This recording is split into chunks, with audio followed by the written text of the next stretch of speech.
This week on the Notorious Scoundrels podcast. Yeah, I've had a couple times where I've had like a Stormtrooper squad caught in the open, and I'm like, you know what?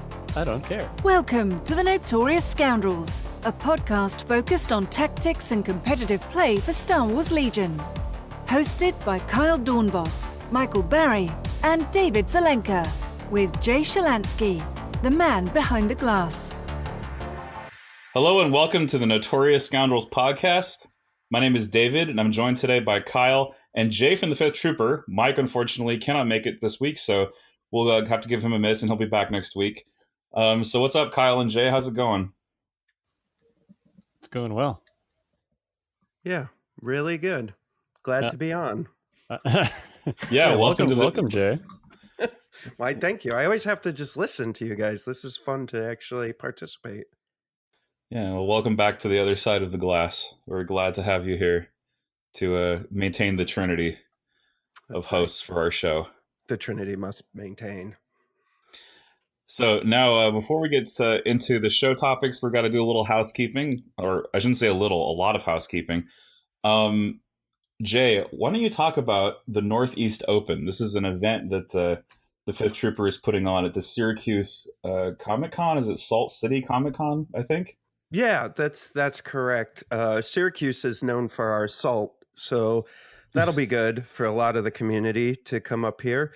And so we're putting on a huge event. So, the plan is not only to have a tournament, but also we want to do some other, side events at this thing. Like we want to do demos. We're going to give out like cool prizes / giveaways to new people who come and demo the game while we're also doing this tournament. So we're really not only just doing the Legion tournament for everybody that's listening to us now that of course would come and want to compete, but we're also doing it as like almost like an awareness campaign for the game leading into Attack of the Clones. Sounds You mean awesome. the Clone Wars, right? The Clone Wars box set release? Which the clones will be attacking, right? So. Oh yeah, they'll be attacking with 2 Faces of Order tokens. At least I'm pretty sure that's how that works. So Attack of the Clones. That's what we're calling the Clone Wars release now. Attack of the Clones. Attack of the Clones. I dig it.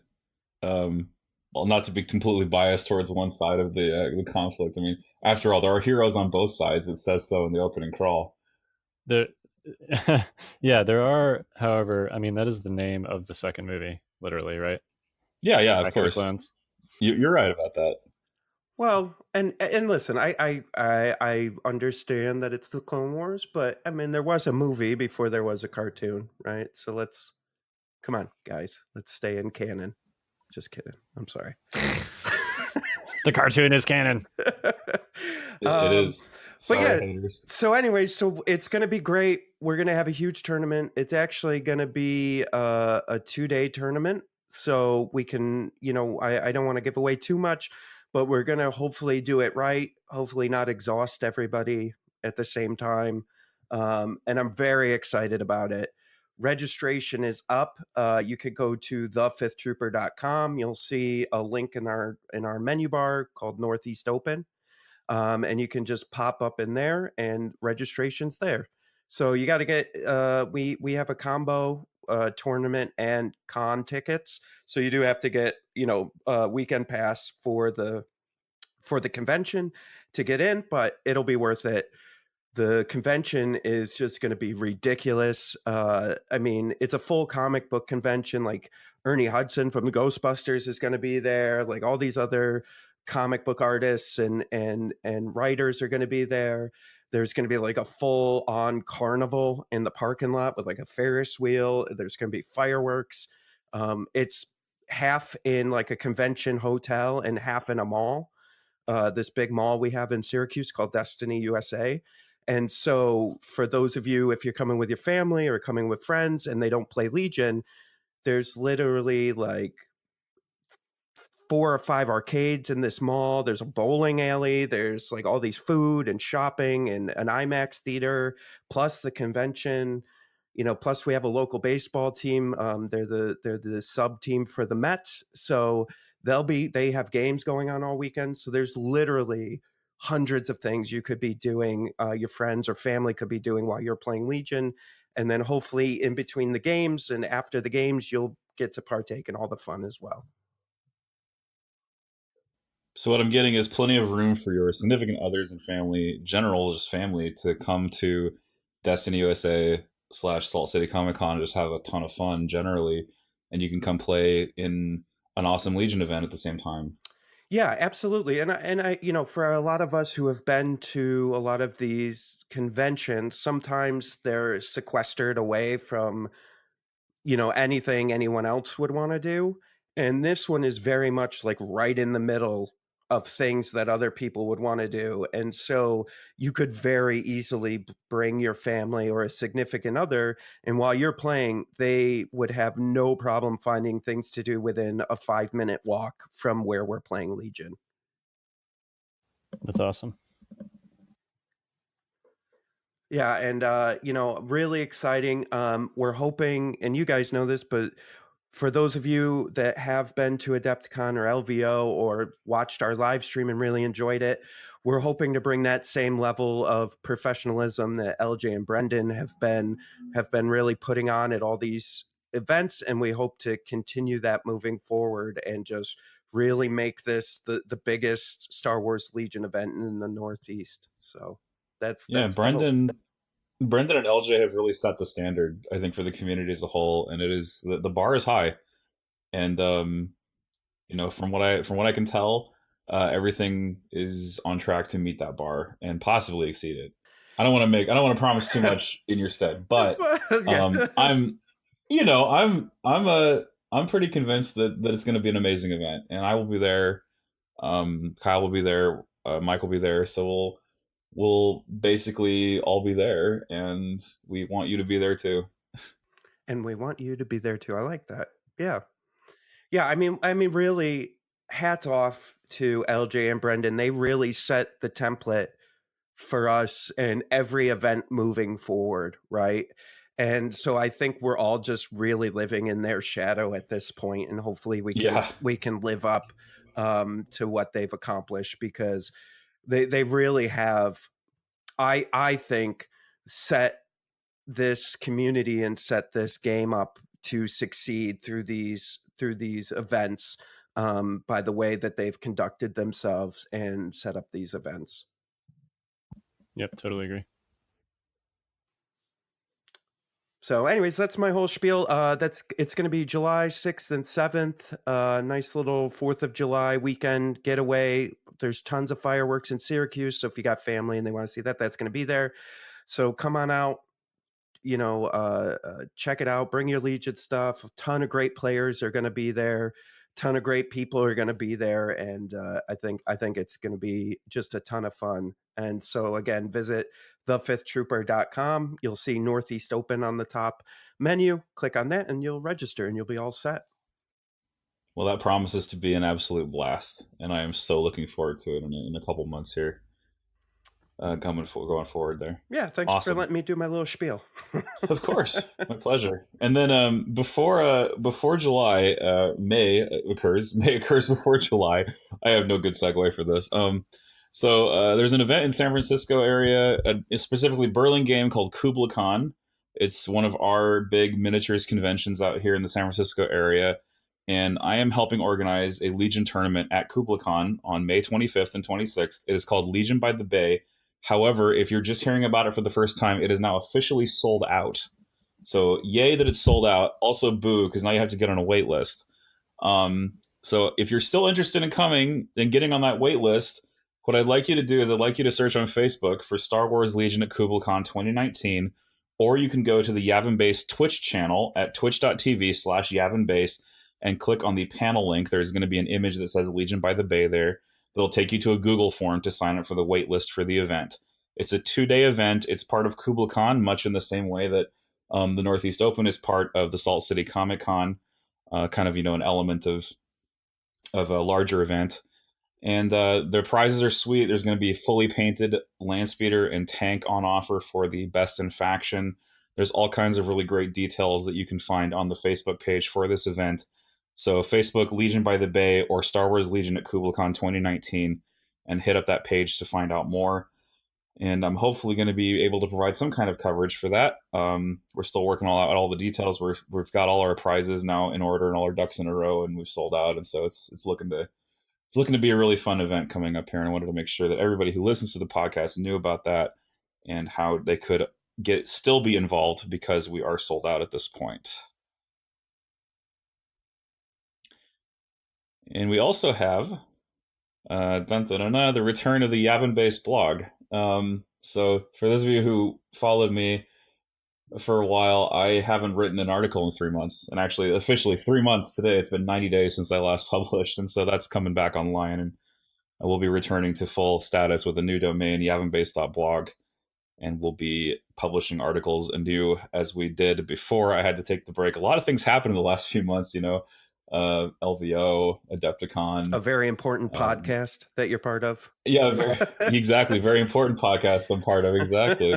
So things that have kind of pulled me away from the article writing, and you'll find out all about those intervening months when we come back. It's going to be the 26th of April will be the newest article drop on the new domain, Yavin-based.blog. So you can go check that out when it is time to do so. If I could just take a second, because both of you and Mike as well, just kudos to you guys for supporting a blog, because, for anyone out there who hasn't tried to write a blog, it is really, really difficult, to come up with these ideas and write it, but then B, to stay with it and to be successful with it. So, I know you're revamping your blog, and I just want to say congratulations, one, for revamping, but two, for just like sticking with this thing that's so daunting sometimes. Like writing is a very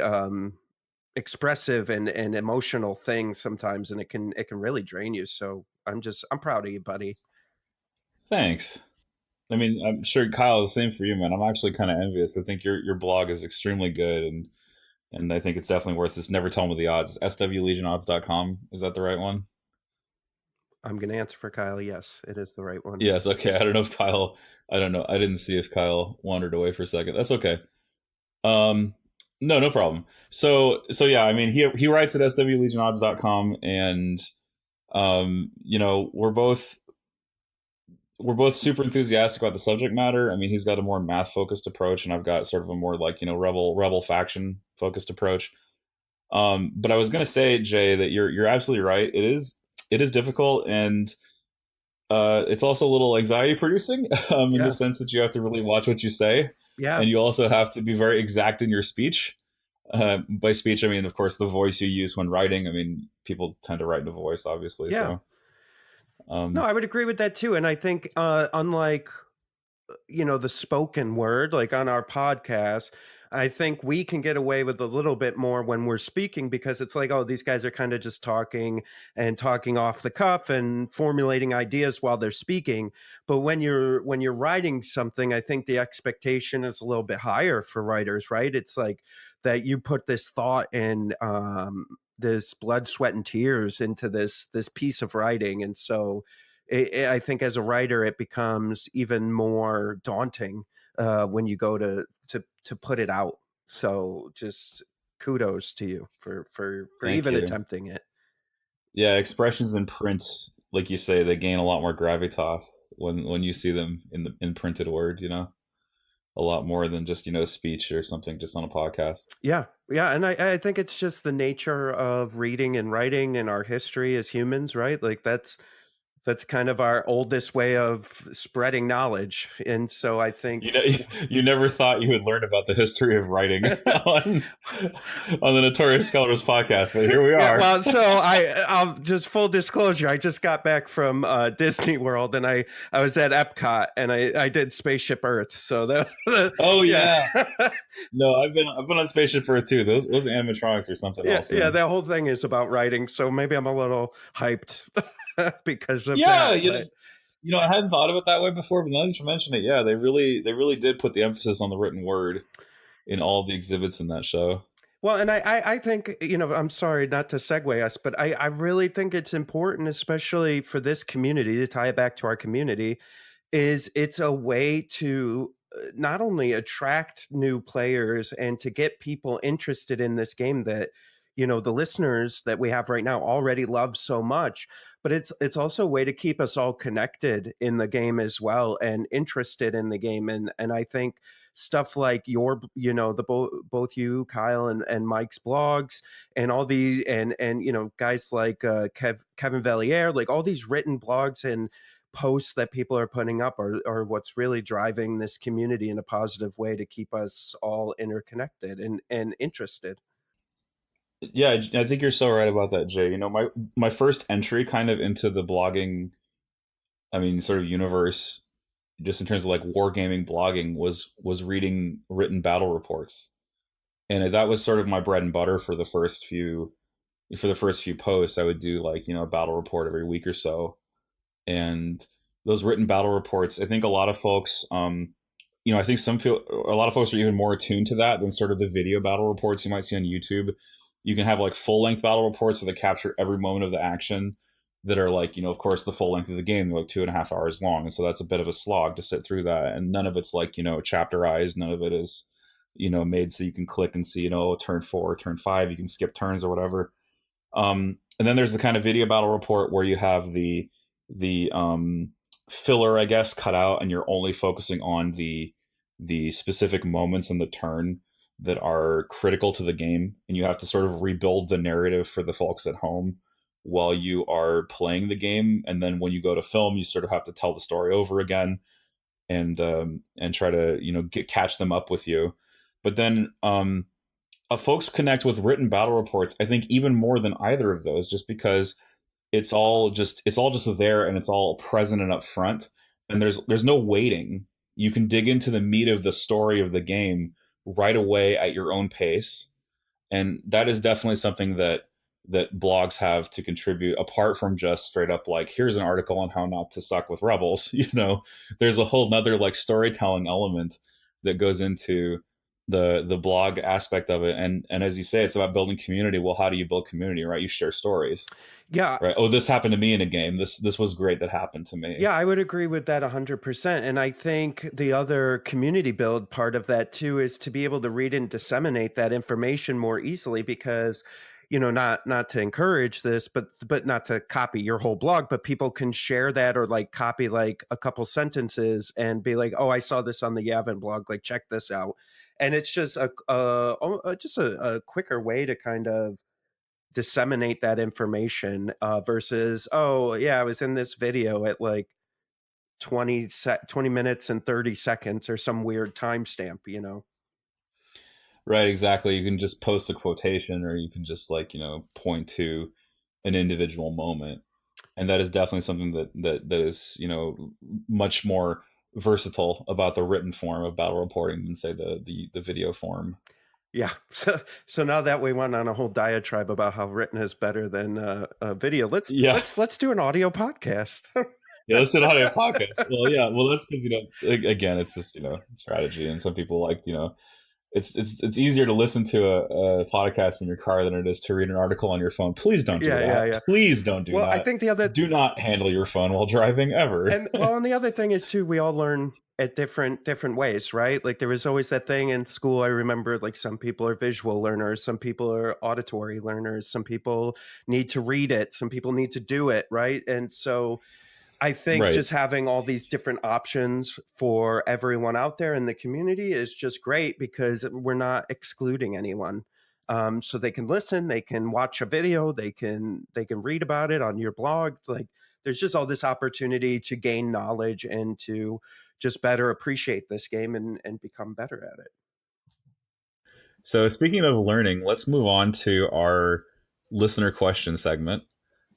We had a listener question. Someone asked us about deployment strategy and what are some best practices for deployment strategy in Star Wars Legion. Kyle, I'd like to invite you to initiate this discussion. Sure. So this is a very broad topic, and it's highly situational. So we're definitely not going to cover, every possible like setup combination. It depends on how many activations you have, how many activations your opponent has, what scenario, condition, objective deployment you're playing. But there are definitely like some general guidelines that we could talk about. Sort of the core. There's kind of like two core concepts when you're looking at deploying. The first is giving away information, or essentially like showing your hand to your opponent, which you want to wait to do until as late as possible. And the second, which is related, is that there are certain units that require counter deployment, and you want to hold those units until after, ideally, your opponent has deployed whatever unit it is that they're countering, if that makes sense. So, for example, if your opponent has a unit of Pathfinders and you have more activations than them, you might have a unit of like recon snowtroopers or Luke or something like that that's in a position to counter deploy those Pathfinders, and you want to hold that unit until after they deploy. A good rule of thumb that I like to follow, generally speaking, is that you want to deploy like the higher impact the unit is, typically the later you want to deploy it. If that makes sense? Yeah, that absolutely makes sense. And so, like, for example, you give away, like you say, you give away less information. Right. So what constitutes a higher impact unit for people out there listening? I mean, there are obvious examples like Luke and Boba Fett, right? Those are very high impact units. The ATST. The ATST, for sure. Now, I guess there's two types of high impact units. There's ones where, they're mobile and they're counter deployment units. They're units where their positioning on the board is both variable, at the start, and also very important. There's also units like Palpatine, or arguably an ATST, where like almost before either of you put anything down, you probably know where that unit is going to go. And if that's the case, then you can, don't be afraid to throw them down early. Like if you're playing, a Palpatine list and you've thrown down like 3 or 4 trooper units already in one spot, don't be afraid to drop Palpatine there. Like, both that he's going there, you might as well just put him there and save your later deployments for things like snipers and IRG in that situation. Right, because right, because what you're saying is that there's some units that are so high impact that there's a clear destination for them, or a clear kind of strategy behind that unit, and how with the particular setup you're going to be using that unit. So everyone's aware of where it's going to go. So it doesn't, you're not giving anything away by just being like, okay, yeah, he's going there. Right. This is especially true for like solo commanders where they don't. So commanders like Leia or Veers, where they have them bombard, are a little bit of a different story. But for someone like Palpatine or Vader, the primary thing that's important for them is that they're close to the objectives and they're close to your troops. So if you've already thrown down your troops and obviously the objectives are on the table, like they're a high impact unit, but it's not a mystery where they're going to go. Whereas units like Luke or Boba Fett and Pathfinders can operate a little bit more independently and sort of respond to what units your opponent puts down and where. So there's a lot more variability in where those units are going to end up, and it also matters significantly where they are. So, but yeah, that's a good rule of thumb. Generally speaking, is like the more high impact the unit is, the later you want to wait to put it down. I gotta agree with you. I've been playing Landspeeder lately. The X34. I've been playing it on online, and there is definitely a lot of merit to what you just said when playing this unit, because it is very positional, right? It's highly not highly regarded. It's highly sensitive to the position of the enemy's troops, mainly because you're trying to keep it from being shot by everything as much as you can. The Landspeeder, it's durable enough to resist, a few attacks here and there, but not durable enough to withstand, sustained fire from a good chunk of your opponent's army.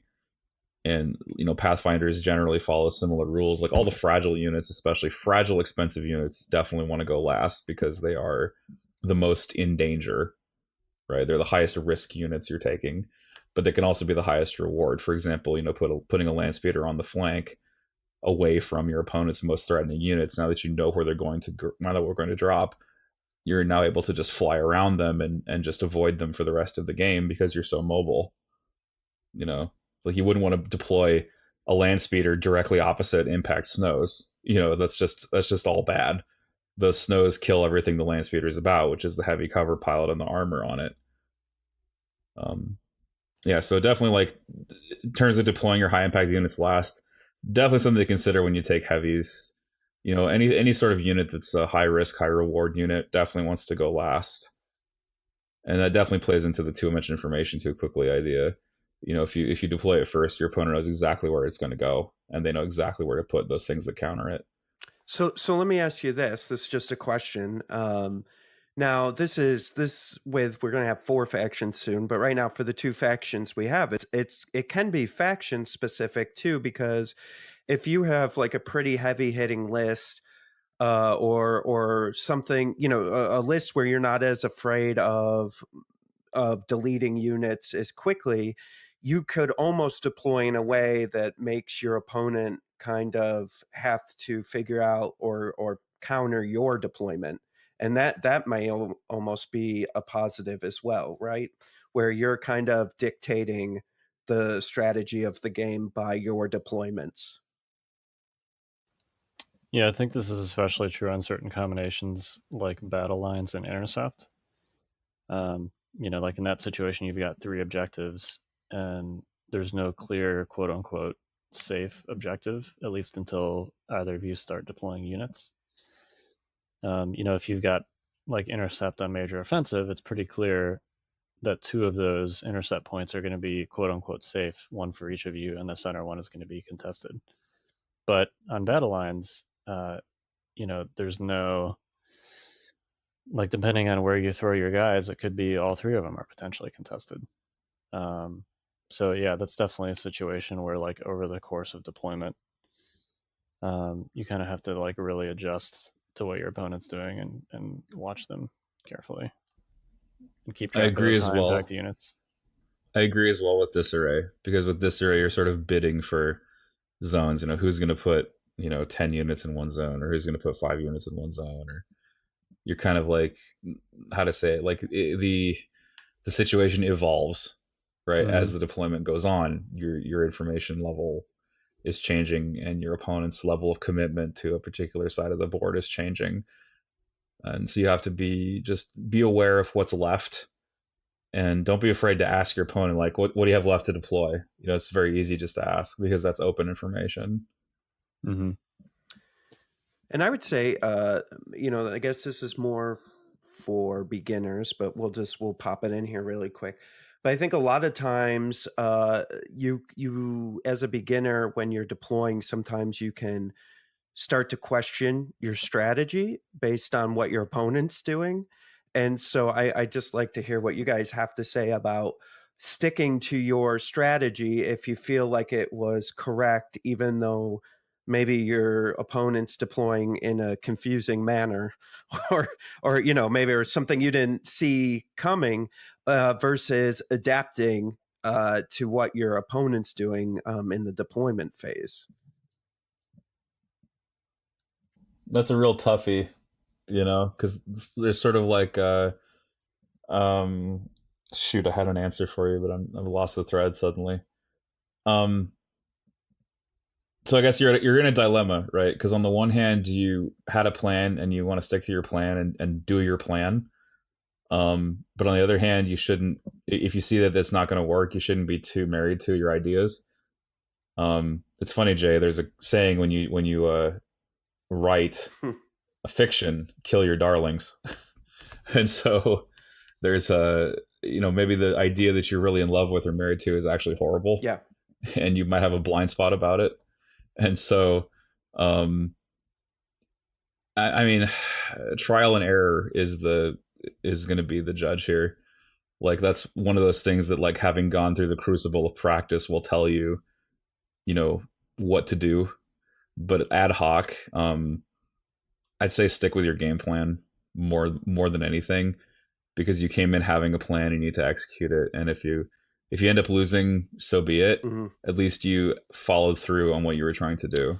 Yeah, and I would say it's variable on your list, right? Because, for instance, like a list that I've played for a long time is that 12 activations Veers list, and that's more of a, I know what it does and I know what it needs to do, and I can't with that list in particular, I can't really counter deploy against my opponent. I need to just set up my fire lanes and be ready for them to enforce them into the position I want them in versus trying to adapt to whatever they're doing deployment wise. Yeah, that's a great example about like how list dependent deployment is. If you have a list like that that's not very mobile and you have just one commander, you definitely need to look at the terrain and look at the objectives and decide basically before you even put any units down, like where the fight's going to be and where you want to force the fight to be, right? Because you're going to have all your units close to each other, supporting each other, and they're not going to be able to move very much. Whereas if you have, like a Luke Leia Wonder Twins list, you have the flexibility, if necessary, to potentially split up, send Luke and some dudes and Leia and some dudes in separate directions if you need to. And you have a little bit more flexibility to kind of like adapt to changing conditions. That doesn't necessarily make one list better than another in that regard, but you just have to be aware of, like how your list interacts with the objectives and with the various setups. This goes a lot into like which battle cards you should cut also. We've talked quite a bit about this in the past, but like if you have a one commander list, you should probably be cutting disarray. If you have a list that's got a lot of snipers and a bombardment in it, you should probably be cutting limited viz. Like these are, there's some like super quick and easy rules of thumb about which ones you should cut. I believe that nobody should be cutting sabotage. We've said Agreed. this before. Yeah. But yeah, it's one of the most neutral objectives possible. Well, it's really the only objective that starts as defensive for blue player by default. Oh, that's also true. Yeah, that's true. If we've talked also before a little bit about like how to set up a situation where you're fighting defensively, which is generally advantageous. And that's super easy to do at moisture evaporators because the status quo is, as blue player, you're on defense, right? Like if nobody rolls any dice for the rest of the game and interacts with any objectives, or suppose you each interact with, your own home objective, then it's going to be an objective tie and blue wins on points. And if no units are dead, that point score is 0-0 and blue wins ties. So, it's essentially, it means like if neither of you do anything on moisture evaporators, blue wins, right? So the pressure is on red. And you can see this a little bit. This happened basically in my game with R1 at Adepticon. Like I got blue with moisture evaporators on sabotage, and he was in a situation where like if he couldn't eliminate one of my units, he had to push one of my evaporators basically. So it's not nearly as bad as like the old key positions was, because in the old key positions, blue player would start up on like actual victory points, but you're essentially up on tiebreakers as blue player on moisture evaporators. I feel like, and maybe I'm wrong, so you guys can shoot me down here, but like I feel like if you have a list, like I think there are some lists, Kyle, like Wonder Twins, that are very versatile. So you could have multiple strategies and still come out on top. But I think there's maybe one or two lists that are really that versatile, and most lists are kind of, they have a theme and a kind of setup that they need to thrive. And I almost feel like like if you look at your objectives list and you look at your objective cards and you look at your list, that most of those objectives are going to fit in to the style that you need to play in order to be successful with your list. And so really what it comes down to when deploying is more of where you're going to put your army in the terrain and battlefield that's given to you. But you don't want to change your inherent strategy of the list just because because of the deployment and terrain. I don't know, maybe I'm wrong there. Well, it depends on your setup too, right? Like we talk a lot about Invader League. The format for Invader League round robin is you can change your list every game, and you know which map you're going to play on in advance of your game. So it's fairly common for people to, look at the map that they're going to play on, and then, they'll be like, this map is open, or this map is dense, or this map, a particular side is better, so it favors blue player, and they'll essentially tailor their list, like, literally to the map. Now, if you're showing up to most conventional tournaments at your local store or at like a gaming convention, obviously you're not going to have that luxury, because you're not going to have any idea what the terrain looks like, or what tables you're going to play on. We can get to a funny story about tailoring your list to the map later. Okay. Now that you brought it up. Rambler. Yeah, that's a little ways down the we'll show save notes, that one for yeah. later. Yeah. Sorry about that. Nope, it happens. It was a good try. Yeah. All right, go on. Yeah, sometimes that's a bad idea. But yeah, I mean, the most important thing really is that a list be tailored. This is going way down the rabbit hole, but a list be tailored to your play style first and foremost. Yeah, I mean, there's two levels here, right? There's like, do you, or three levels, gosh, do you play the list well? Is the list coherent? And are you putting the units where they can be the most successful, right? These three things kind of have to work in concert.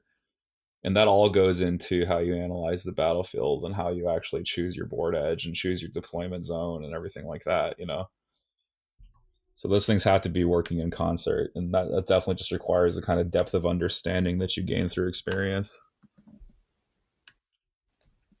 Yeah, that's why deployment is such It's a tall nebulous order. topic. It's just because it's so dependent on so many different factors. Yeah, we hope though that we haven't just confused the heck out of you, and that we've given you audience something to work with. It's a very deep subject. Well, could you, I mean, maybe this is oversimplifying it, but couldn't you break it down into just like a couple different scenarios? Like one would be, I know what my list can do and I'm good with my list and it does one thing. So when I deploy, I need to make sure that I'm setting up for that thing. So for me, with my list, it's fire lanes, right? Keeping my army cohesive, keeping it together, and setting up fire lanes, no matter what the battlefield or objective is. That's how I'm going to be successful. Now with Wonder Twins, now number two is a more versatile list that can adjust to the surroundings, and so you have a more open kind of deployment type that you can go to, with counter deploying, or maybe being the aggressor during a deployment. And then maybe number three is being very aggressive with your deployment and being like, this is what I'm doing, you have to come stop me now. Yeah, and you definitely have to think about your list strengths relative to your opponent. Death Troopers, just as an example of a recent unit that's making an impact, changes calculus, I think, quite a bit in the Rebel versus Empire matchup, because they have a very strong dice pool at range 4, which, when you factor in a move, is effectively like range 5, which is roughly 30 inches. It's a little bit less than 30 inches, but it's pretty close to it. So when you're deploying, if you're a Rebel player and you're facing someone that has Death Troopers, you have to be really careful about where you're putting your Rebel troopers relative to where you think they're going to put their Death Troopers, because if they get an open shot or even an in-cover shot on the first turn on a unit of Rebel troopers, like, there's a very decent chance, especially if they have an aim token from somewhere like Veers, that they can just straight up wipe a unit off the table at range 4. So you have to be really conscious of the strengths of your opponent's units when you're deploying, and particularly units that have long range. Make sure you're using line of sight blocking terrain. Be aware of things like bombardments, Leia's bombardment and Veers' bombardment, relative to where you're putting your heavy weapons. We've talked way in the past about terrain scoping. But that's basically where you use an attack. This is particularly easy to do with unlimited range attacks like the bombardments, to essentially use terrain so that you can only see the minis that you want to kill. So for example, if your opponent has like a heavy weapon that's on the edge of one of their units, it's typically not too hard to like move Leia or Veers in that situation, to essentially hide the rest of the unit with a terrain piece so that you can only see the the heavy, and then you essentially scope the heavy with the bombard. So when you're deploying, you obviously want to be following like the fundamentals, like put your heavies in the middle of your units, even if you think they may not be attackable by something. Well, So. and things that I've found from a deployment standpoint too, and actually, David, I was playing you with the snipers, right? As sometimes, sometimes, especially if you have veers and snipers, you don't even put the snipers out where anyone can see them. You just hide them behind something, have veers give them aim tokens, and then they can pop out after veers or Leia have done their bombardment. So then you can shoot and not worry as much about them getting deleted before they can get their shot off. Right, and I'm glad you brought this up, because this is actually going to be a great segue to another thing we're going to speak about here. But yeah, you have to be really cognizant, I think, of what your opponent has to deal with your snipers. I generally deploy my snipers completely hidden these days, just because, especially if I'm facing veers. You just never know if he's going to choose to drop it on one. But thinking back, it's especially bad against Leia, because Leia does have the tools to kill multiple strike teams in a single go. Whereas if you're hiding a model and Veers does max firepower on that sniper model, like, you're feeling pretty good. Like, oh great, you killed one sniper model, fantastic. You feel worse if Veers, dumped max firepower on, say, your airspeeder, or dumped it on, some other high value target. An AT-RT is a great example of this, like a rotary RT. Like, Veers max firepowering a rotary RT for half its health is pretty devastating off the top, like before anything else activates in the turn. That's an AT-RT that's on the road to destruction. But bringing it back to deployment, yeah, just be aware of your opponent's threats. That's kind of the general gist of this topic, and whether or not your sniper team is actually in danger of being fully killed off by your opponent's bombarding units. And I know the game you're talking about, where that double crit on the sniper that had both models visible completely swung the game. Yeah, because it turned from a defensive game into an offensive game. Yeah, and it was my fault for not placing them correctly, and it was that quick that it just it ended my whole deployment strategy right there, and I had to completely shift what I was doing. All it took was one dice roll. Yeah, exactly. Yeah, and actually, generally speaking, we could talk a whole episode about attrition too, but I've found more and more, like in competitive Legion games, the first person to lose an activation loses, basically. So, sniper strike teams are great for a lot of reasons, but you also have to be really careful with them because it's only 2 models. And once one of those models gets killed, whether it's from another sniper or from a bombardment or whatever, if you don't have medics to bring that second model back, like any other unlimited range attack, most likely another sniper team that takes that model out, you're suddenly down in activation.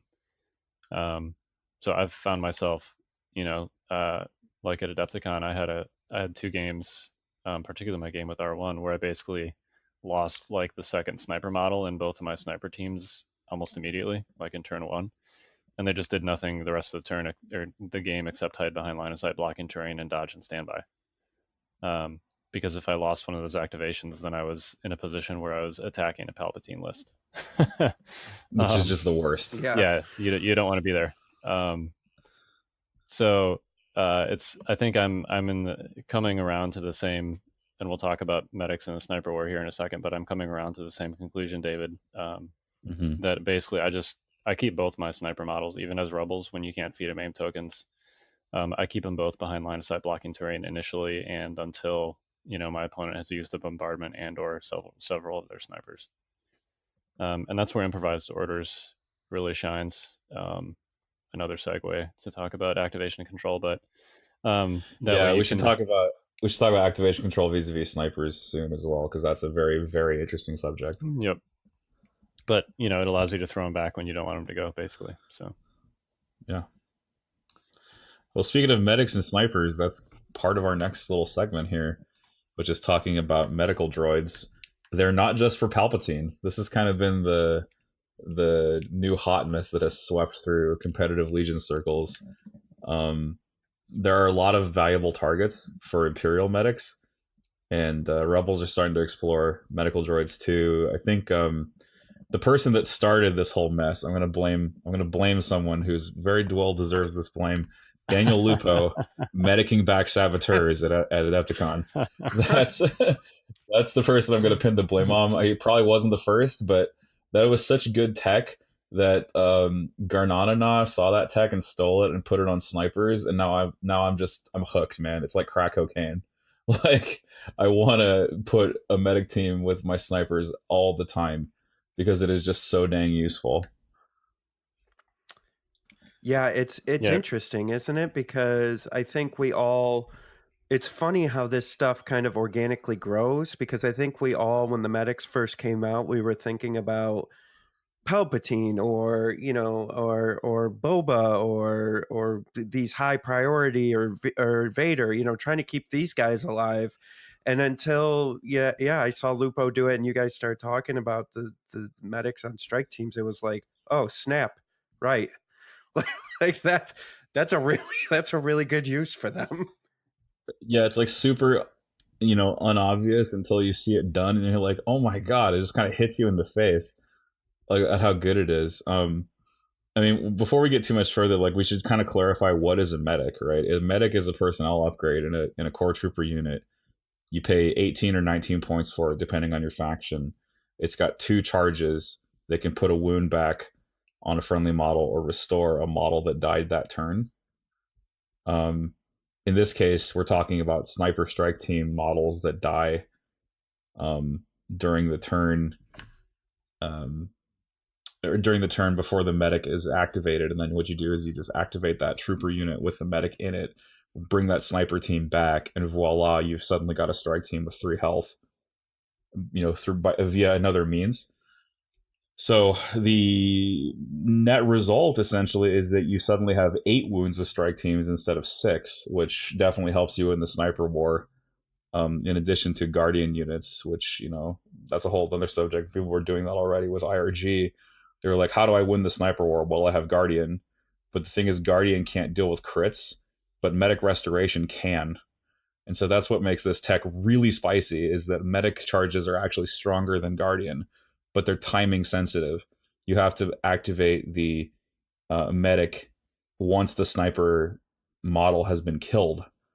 And that makes for interesting problems where if you go with all your core units first, suddenly your medic already activated, they pick off a sniper, you miss the window for restoring that model to the board because the turn ticks over and your opportunity is lost.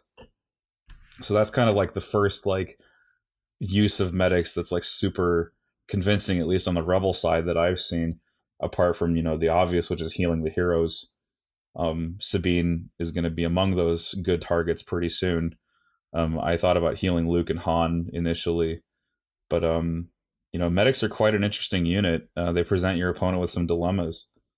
Is he going to heal the sniper if I kill it, or is he going to heal this heavy as well, or is he going to heal a hero? There's lots of uses for them. They're extremely versatile, and it's getting to the point now where people are actually deliberately searching for ways to terrain scope the medic because medics are actually quite good, and denying your opponent 19 points is just as good as denying them their heavy weapon.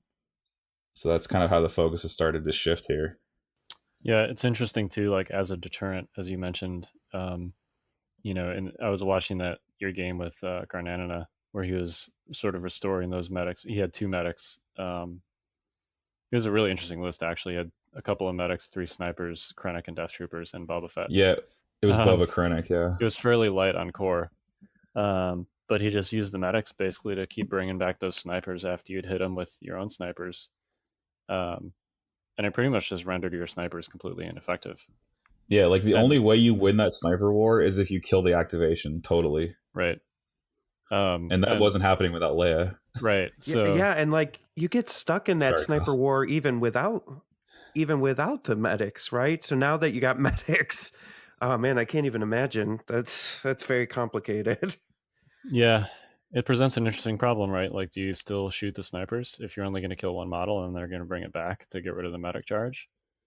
I'm still not sure that I've resolved the answer to that question. I think generally the rule of snipers still mostly applies, which is, at least for me personally, I always I view them as wound and suppression dealers.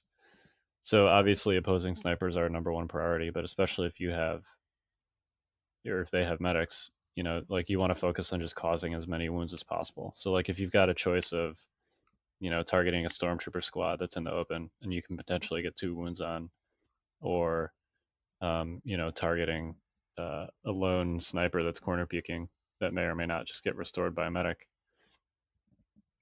I think, at least right now, my thought is to shoot the trooper unit, the core unit. Yeah, and just try to get them at least suppressed and stop them from moving and taking an extra action. Yeah, because that suppression is also usually wasted on a sniper team when you're shooting them. Yeah. But again, then are you just conceding the sniper war? It certainly changes the calculus in a very interesting and different way. And I'm not sure that collectively the competitive community has resolved quite how to deal with that. Yeah, it's kind of our newest conundrum here is what is the medic's place in all of this, and we've started to see some pretty spicy uses of it, and I think that's great because I think when the initial pack dropped, there was some concerns are these units that heal actually any good? Why shouldn't I just pay for more troops? Was the question, and I think the answer is that they're actually worth their weight in gold because the strike team is such a valuable unit for the points. Yeah, it's funny. And you have room. Right. I think people are making room. I don't a month ago, I don't think I would have said I had a room for a medic in in my rebel list. But I think now I would say that I'm making room. Yeah. The scariest thing for me is that you can do Luke Leia with a medic and 6 Z's and 3 snipers and call it a day. Yep. Yeah, or you can drop one of them and do 2 medics and have a big. Yeah. it's pretty tough. It's pretty tough. Yeah.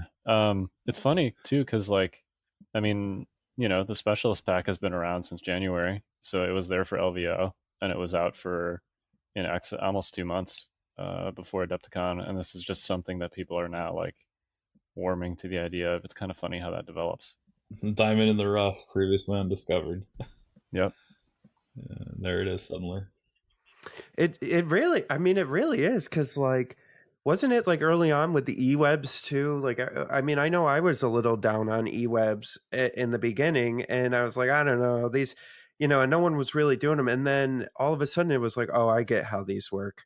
And now I don't think I'll ever build a list again without E-webs. I love the E-webs now, but it's just one of those funny things with this game as it continues to grow and these more units come out. It's just these little intricacy lists of, oh, somebody just came up with this idea, oh, I'm going to heal saboteurs. Oh, he healed saboteurs. That'd be a really good idea for snipers. And it just keeps growing. And it's, man, I love it how that stuff happens, and how at first some of us don't even see it. And then all of a sudden it's oh yeah, that makes total sense. I wish I had seen that.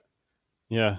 And it's, I think part of the reason that this is happening now is not just because of Lupo, but also because people like Adepticon really highlighted how important sniper teams are for a variety of purposes, but particularly for attrition advantage and also for creating a defensive situation for yourself. Because if you have, sniper teams are all about activation advantage, not only in terms of padding your own activation count, but also in eliminating your opponent's activations, including their sniper teams. And having taken only 2, quote unquote, only 2 sniper teams to Adepticon, I can say that I wish I had taken 3. The Pathfinders were fine. They were solid in 2 of my games. They were actually rock stars in a third one. And then they were almost completely useless in my game with Kingsley. They had a mediocre Alpha Strike roll, and then at that point he had 3 snipers and a bunch of Z6s, and I had 2 snipers and less Z6s. It was it was just a matter of time. Like, it's just a math problem at that point. Well, isn't that's like the same thing like in football, right? Like you want something that is consistently good versus something that's occasionally great. Right. Right. And that's where you want your team to be. That's where you want your units to be. Yeah, that's a great way to put it. Now, that said, we're not trying to discount those occasionally great units. Like, I mean, because if we took this concept to its, sort of the absurd conclusion, we should say that no one should be taking, everybody should just take Veers and, coordinated fire DLTs and 3 snipers. We could take the opposite corollary here. 12 activations like I have. Well, there you go. Yeah. See. So, I mean, it's definitely an archetype that works just because, like you said, it's a math issue. And heck, I'm actually going to that point too. I have a couple lists in the work that don't feature Luke that are pretty scary. Leia MSU is a thing. You can get to 13 activations, 14 activations with Leia by herself and have them actually be quite scary. Do you want to explain what MSU is? Oh, so MSU is a wargaming term. It's an abbreviation for multiple small unit. So it's just the idea of like, I'm going to use Age of Sigmar as an example. Rather than taking a block of 30 dwarf warriors, you take 3 units of 10 dwarf warriors because they're all independent actors. So rather than taking, ATRTs with hard points, you're going to take more ATRT bodies and get another activation out of it, rather than, qualitying up and saying, I'll take 2 85-point RTs instead of taking, 3 naked RTs. Does that make sense? Yep. Well, and I think for me, someone who plays that list is a list, not that list, but you know what I mean. List like that is that there's no feel bad when a unit goes down. Like I still feel like, oh no, I got this. Like this is going to be fine. Sort of, right. So not early on, right? Like because what Kyle was talking about with activation control, but later in the game when you drop a unit, you're like, no worries. He was just one little piece of the overall machine here, so we're gonna be okay. Yeah, like when you have 36 rebel troopers on the board, like losing 2 of them to an attack doesn't feel so bad suddenly. Right. Yeah. So if you have the stones to run like 6 max Z6 units, which actually wouldn't be a bad thing to look at. It's actually something that's on my chart to look at next, is how well that would function. I mean, they're soft, no doubt. They die in droves, but when you've got so many and your opponent's like, I'm going to shoot this Death Trooper attack. I paid 130 points for this fully kitted Death Trooper unit with Overwatch and all the trimmings, and I'm going to shoot this 60-point Rebel Trooper unit. Oh, I only killed 2 of them because they were in heavy cover and a dodge. Oops! Now I'm getting shot back by everybody else. And they're just farming me for value because I can't kill anywhere close to the number of valuable models as they can kill of mine. Does that make sense? Yep. And speaking of Death Troopers, also an excellent target for medics. Yeah, they are an extremely good target for medics. They're very high value, single wound units that contribute a lot of dice to the attack. So they're very, very good medic targets. I mean, I would go so far as to say if you're taking Death Troopers, 1 medic in your list somewhere is mandatory. Just to extract the value and keep them from eating sniper wounds before they get their big shots off. Or yeah, for sure. I mean, obviously snipers are popular. With a sniper, you've got like a little more than a 60% chance to push a single wound through heavy cover with an aim token. So, if your opponent's running 2 or 3 sniper teams, like every time they take a pot shot at your Death Troopers, there's a really good chance that you're picking up a model. So, you really need to have a way to, put them back on the table. And I can say with playing around with some of the Krennic lists with Death Troopers, it's very reasonable to get a medic in there with 3 snipers and Death Troopers with Krennic. So that is a thing to look at. Yeah, that Boba Krennic list that Garn was building was tough. Super tough. It was like, what? It was like 3 snipers, DLT, Boba Fett with all the trimmings, Krennic. It was hard to play against, man. Good stuff. Doesn't care about suppression. Has compel, Yeah, Krennic is so good. He's so good. Oh man, we have to do a whole show on. Did we do a show on Krennic already? No, we did haven't. a show on Krennic already. Well, we haven't done a show about. We did Yeah, yeah. we did hot takes on Krennic. We haven't done like how. Yeah, to we use haven't done Krennic. like Krennic in the wild, Yeah. because we haven't seen him there yet. Right. You know, that's pretty awesome. Well, and from just quick on Krennic, like one of his benefits is similar to Palpatine, where you get the free slot for the Death Troopers. So it's ridiculous and it's good. So look that up. Build a list with that. Yeah, Veer's Bosk DTs, or no, not Veer's, the Krennic Bosk DTs. Let's do that instead. That's hot. You can fit a lot of good stuff in that list. Speaking of list building and using lists that have unreleased units in them, I guess that's because we played in the Invader League. So I'd like to ask Kyle, how's it going in Group 8 where you are? I see you're 3-0, so I imagine it's going well. Yeah, I mean, we already talked. My first game was a by the skin of my teeth, seat of my pants kind of game, but the other two have been pretty one-sided. So I guess I'm getting the hang of Veers Bosk. I now have officially 3 games of Empire under my belt. So Nice. I feel like maybe Just dabbling in the dark side. Yeah, I feel like maybe I've graduated from Empire the tutorial to like Empire level 1. So you're earning EXP. Yeah, right, exactly. Maybe I'm going to start messing around with some other. I feel like Veers Bosk is super easy to play, at least as it relates to my play style. So I might start messing around with some other stuff. We'll see. I'd like to see you pilot Palpatine and show all the haters what's up. Well, I don't know. I mean, yeah, I learned a lot from R1 over the course of weeks, and also when I played him. So that's definitely on my list. I actually, literally, as we're doing this show, I have assembled a physical Palpatine and IRG. So nice. I am dabbling in the dark side and in plastic dark side. So there's a tournament at Huzzah, our local, in like early May, and I'm strongly considering throwing those Palpatine alt arts on the table. See what happens. Can I put in a special request for Palp Saboteurs? That does sound fun. Not gonna lie. It might be a lot of fun, but I don't know if it's any good yet. But if we have an adequate pilot like yourself playing the list, I'm pretty sure we'll find out whether or not this has any teeth. I actually think Krennic Saboteurs is better. Yeah, because Voracious Ambition on Saboteurs and then follow those suppressive bombs up with Annihilation Looms is pretty nasty.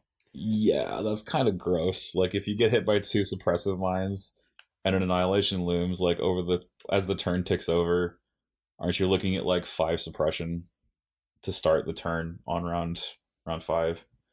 Yeah, because it's low. It's what, 4 suppression from each of the Sab mines plus 2 from IL on round 5. Like that's disgusting. Yeah, that's going to cause some panic. It's pretty gross. I definitely want to try that. But if you think about like Sabs with Palpatine, that list already has 2 things that are extremely helpful and useful for Sabs, which is Medics and Guardian. So I could see it. The problem with Palpatine list generally is there's so few points like around the margins to work with in the first place. And Sab teams are, if you want to do them properly, quote unquote, you want to put emergency stims on them, so that makes them 50 points, which is 6 more points than like a sniper team. So you got to find those 18 points somewhere, and I'm not at the moment. I haven't quite figured out how to do that. But I think it would be fun. But I definitely want to try Krennic Sabs. That sounds hilarious at a minimum. Yeah, at a minimum. And you can do Krennic Death Troopers, 6 core and 3 Sabs in less than 800 points. So that's 11 activations, Krennic Death Troopers with Sabs. Oh, it's so disgusting. I know, right? And they don't care about suppression because you have the compel bubble. Yep, exactly. Oh wow, yeah, that is so gross. I mean, so there is a qualifier to Krennic list. You do care a little bit about suppression. Like you can't keep throwing it on turn after turn and expect your guys not to panic. Yeah. And pro tip, if you're facing a Krennic list, and obviously Krennic only has 2 courage, so the panic level is 4. It's you probably still want to focus on trying to kill stuff, but if you have some opportunities to split fire, I know we've said in the past, don't split fire. but laying like excessive amounts of suppression, if you have suppressive weapons or something like that on a chronic list, is actually somewhat helpful, or can be somewhat Am I helpful. wrong in thinking that the FD with barrage generator is the only suppressive weapon the rebels have? No, that's it. That's it. Yeah. Wow. I mean, that's definitely really unfortunate. It's definitely an Empire thing. Yeah, it's not really our mechanic as rebels. Yep. What do you guys just want everything? Jeez. I'm good with just Luke Skywalker and Z6s. Yeah, I'm cool. I'll play that for the next 5 years. God, I have nightmares of the Z6. Oh my god. Yeah, it's I mean, look, they're effective, so like we can't complain. We being Rebel players, but part of the reason that I've picked up Empire stuff is I'm just kind of like I'm a little bit jelly of the Empire variety from a competitive perspective. Like competitive Rebel lists, at least, and maybe we're still just thinking too much inside the box, but generally speaking, it's going to be Luke, Leia, heavy on core, and snipers. There are so many more like archetypes that are competitive for Imperials, especially with Krennic and Death Troopers coming out, and the tank, and having played around with the Boscon and Vader League, he's going to be great. You know, I'm quite a bit more optimistic, let's just say, about the variety potential for Empire lists in the next few months versus Rebel ones. Again, but Tauntauns. Yeah, Tauntauns, they certainly look awesome. We'll have to see how they're on the table. They have quite a few advantages over speeder bikes, generally speaking. They don't have quite like the range, but you know they're tougher. They synergize with trooper-based command cards and stuff like that. But I guess we'll see. But my suspicion is that they're going to feel a lot like speeder bikes, regardless. You know, they're still weak to snipers. Like high velocity ignores their dodge tokens they get from agile. So, Right. And it's really difficult. You know, they're large models, so looks pretty difficult to get them in heavy cover. So, I have a feeling that they're going to suffer from the same weaknesses that speeder bikes suffer from. But I guess we'll see. Which is just snipers denying their natural cover.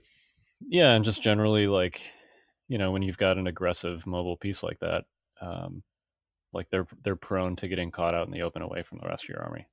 Yeah, how do you keep them alive? Right. Yeah. So. Right. The only way to keep them alive is to be too protective of them that they're ineffectual.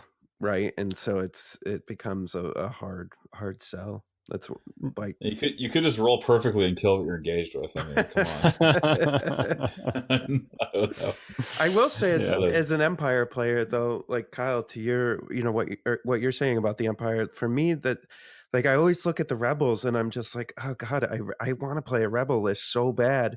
But I know with my play style and stuff, I'm too aggressive. And so I would get them all murdered so quick. But it's just like I look at all the stuff that you guys get and I'm like, oh, that's super cool. Like I want a Tauntaun, or oh man, Sabine. Like I just look at that stuff. I'm like, it's so cool. Or even the airspeeder or land speeder too, right? Like they're just cool, but ineffectual when competitive. They're cool, but they're bad. I take exception to that. I think the land speeder has promise. All right, you want to talk about your Vader League experience there, Mr. Land Speeder? Yeah. Mr. Land Speeder. Yeah, okay. So the land speeders, I played 4 or 5 games with it, and I gotta say it's definitely the most usable heavy unit that I think exists in the game, bar the tank, which is also incredibly usable and kind of gross, and we'll get to that later. But the land speeder, I'm gonna write an article about this. I'm actually in the middle of writing an article about it, but the land speeder is fast. It's pretty shooty when you stack it full of upgrades. It's like five-ish natural hits, I think, when you have, or average hits when you have all the upgrades installed, including this is like a rocket gunner Mark II and the rifle guy, which is a steal, by the way. Don't ever, never not take the rifle guy. Always take him, because he's like a 9-point Pathfinder. That's kind of his shtick. but it's fast, it's shooty. One-on-one, it blows things away in the same fashion that two speeder bikes would. Plus, it's also sort of durable if you can hide it, and it's also a unit that's good that's not a sniper. Like, that's kind of been my big problem with taking, like, say, Wookiees or with, Pathfinders, those sorts of units. It's like, well, it takes a sniper slot, so I just can't if I'm trying to be, as competitive as possible. That is an unfortunate truth. But I've taken it in multiple configurations. I've taken it with Han, which is really, really cool because Han and a land speeder, like, not only is the visual amazing because it's pretty much exactly what happened in the Solo movie. It was Han and a land speeder for like the first 10 minutes. Um, uh, he's also he benefits from the positional help. Like, if you just speed him towards a point where no one is, and he just guns down everything that's out there, like, he's actually pretty decent when you play him like that. But I think the most success that I've had in using the land speeder is just as a flanker, kind of just ignoring the transport rules, playing it as a gun platform, rolling the big dice pools I need to inflict damage on Imperials with their red saves. It's really fun. It does blow up when targeted. Astromechs do help. The compulsory move is only speed 2, and you can try it with the slow down pilot. I don't recommend this for newer players, but you can try it with the slow down pilot. I think that's Ryder, and use the ion gun and the Rocketeer, and just slow it down, shoot, and then recover, and you'd actually do some pretty decent damage. And if things target it, your R5 Astromechs can just stand behind it and heal it up.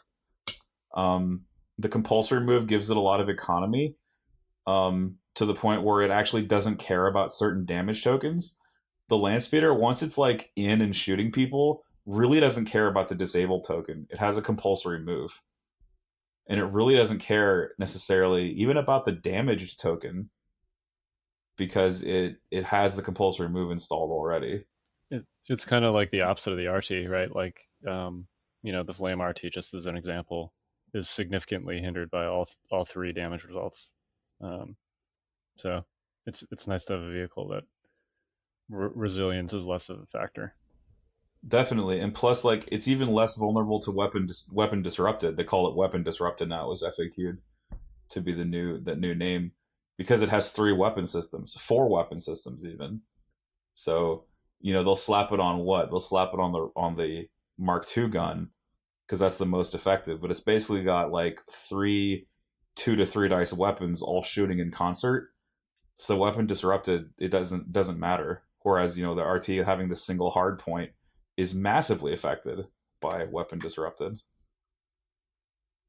But it's a really sweet vehicle, and it's fast, and it can get across the battlefield really quickly. It can shift over when it's done doing its job in one part of the board. It's not just out of the fight because it's too slow.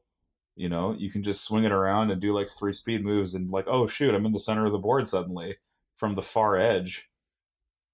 And you can shoot into objectives you never thought you were going to be able to hit. I think I actually had a land speeder doing an intercept point on the left side of the board, actually fly over within the span of 2 turns and almost kill a strike team on the opposite side of the board. Like, it is super fast when you get it up there, and it's got range 4 on some of its guns, so it doesn't even need to like go that far to be effective. You know what I mean? Yeah, I mean, it's kind of what like you wish the T-47 was, right? Exactly. It's what I wish the T-47 was. Except it's and I think it's a little bit too expensive still, but yeah, it's still too expensive. Even with the cover pilot, that brings it up to 185 before upgrades. It's just not good. The land speeder fully kitted is 174. By the way, that's with an uplink and the cover pilot and the more expensive guns. and like 5 guns. Yeah, like 5 guns. Yeah, so you can really you can just go nuts with it, man. It's really good. I mean, they had to make it good, right? Like, there's no way they could have another land and or air speeder come out that wasn't good, I think. Yeah. Yeah. Let's just say this: it would have been very, very disappointing to have another Yeah. dud in the heavy department for the Rebels. I'm still not convinced that it's. I guess we'll see. You shut But, your mouth, Kyle. It's good. Let David have his moment. Oh no, it's good. It's All good. right. I'm actually. I'll tell you this much, okay? Yes, when I attached it to a Leia Z6 spam list, sniper spam list, I saw that if I took these astromechs and this land speeder, I could pay for Luke fully tooled up instead. But I have never liked Luke as a unit. It's just not my speed. Blasphemy. Because I know I like the immediacy though of being able to shoot at range 3 with all of my units. You know what I mean? Yeah. Like even my commander. And I like having a big gun. Finally, I have a big gun. The Z6 is only a big gun sometimes. The land speeder is a big gun all the time. It's like one dice short of a death trooper when fully engaged. That sounds like the name of a band. One dice short of a death trooper. Yeah, a little bit. But no, seriously, like the rocket gunner, the Mark II, and the driver pistol, or not driver pistol, but the A300. That's like what? That's a red. You're basically shooting a death trooper dice pool, but you're trading one of the reds for a white. Yeah. Like the average hits are still there. Yeah, and you're paying Your aim token 50 is more still points. Yeah, but Death Troopers. But here's the thing: Death Troopers lose power when they lose models. Yep. Okay, that's true. And they can't. Death Troopers can't get across the board in one turn. Yeah, it's really fast. Yeah. So, and also Death Troopers can't transport a hero to an objective that's unguarded. They just can't do that. And actually, it's really fun. I haven't tried it yet. I think Leia is actually the best candidate for the land speeder because being in the land speeder actually improves her save slightly, and she does need the positional help to get in the fight sometimes, because usually she's hanging back, spending her actions throwing dodge tokens on people. Yeah, that's very true. She's essentially hemorrhaging an action every turn that she could be approaching to do things like take cover. Yep. And her pistol's really solid. Yeah, I think Alex Davey himself said, like, if you go back through the movie, she's the best marksman. Yeah. She's actually, every time she shoots in the movie, she hits. Yeah, like in the face. Like she killed yeah, in the face. Like she killed an ATST pilot by shooting him in the face when he dared peek his head above the cockpit. So I don't know, man. I love the land speeder. Screw the haters. Just play it. All right. It's really good. All right, maybe I'll have to give it a shot once I'm done with my dark side. No, devil. you got a tank you got to field first, and then we'll worry about a land speeder. I don't think I'm going to put the tank on the table as Empire. I've got like a targeted list of things I want to try as Empire, and it's not one of them. No. You have to do it at least once, just to taste it, just to taste the dark side. I guess we'll see. Yeah. Taste the dark side of a useful heavy. That's right. I needed you to put it across the table for me so I could last first it with my ion gun. There you go. And steal an activation from you. Yep. Yeah. That's actually devastating, by the way. That trick with uplinked ion weapons, that's nuts. Yeah. Like if you play it right. I think if you're gonna do them, that's what you got to do. Yeah, you got to last first uplink with ions to actually make sure that ion token sticks before the activation, and you just deny the whole activation and they prevent them from shooting for a turn. Well, gentlemen, we've been speaking now for an hour and 21 minutes, so I think it's about time to wrap up the show. Before we go, do you have any final thoughts on dabbling in the dark side, Invader League, anything? I know. Oh, shoot, I didn't tell my story. Oh well. we can save it for next time. It'll be just. We'll save it for next time. It'll be just as fun next time. It will be. It'll never stop. It'll never not be funny. Play stupid games, win stupid prizes, kids. That's kind of the lesson of that whole game. Anyway, final thoughts, Jay, Kyle. Good Lord! Wow. You hear that, Kyle? You're already been replaced, so it's gonna be. Yeah, man, you switched to Empire. You're dead to death. It's me, David, and Mike next episode. It's not a switch. It's just an elaborate ruse to throw people off for Worlds. Once you start down the dark path, forever will it dominate your destiny. until he fields the army and figures out how much better it is, and then he's gonna be like, oh no. Yeah. I can't stop myself. I have been loving the red saves. Yeah. Every time I roll a block on a red dice, it makes me like feel all warm and fuzzy. I can't wait till you have to like you play for a while and then you have to roll a white save on like the snipers or something. Then you're gonna be like, why am I doing this? Yeah, I've had a couple times where I've had like a stormtrooper squad caught in the open. And I'm like, you know what? I don't care. God knows you can't do that with rebels. Nope. Oh man. All right. Like I got a 50% save. Who cares? Yep. I do miss my Fistfuls Z6 dice. I'll say that much. Yeah, that's true. Yeah. Must be nice to be able to use aim tokens and fix your offense dice. That's true. I had a oh my gosh. I had the grossest coordinated fire in my last Invader League game. It was like yeah, you streamed that one, I think. No. You should talk about it. No, it was just, I did the Veers thing. It was coordinated fire. It was good. Yeah. Let me guess. Just out of hand. You got a couple aim tokens. Yeah, it was a scoring turn on intercept. I had my gun line set up. I did the Veers thing. It was Magic Christmas Land basically. I had Bosk at the end of it that I dumped like 7 aim tokens onto. Yeah, he turned the enemy list into powdered snow. Oh, yeah, that's pretty much what happened. So yeah, welcome to the good side. It was a fun dark side moment. All right, well, from a certain point of view, we'll be back next week with more Notorious Scoundrels. So for the NS crew, my name is David. My name's Kyle. And I'm Jay. And we'll see y'all next time. Join us next week for another episode of the Notorious Scoundrels.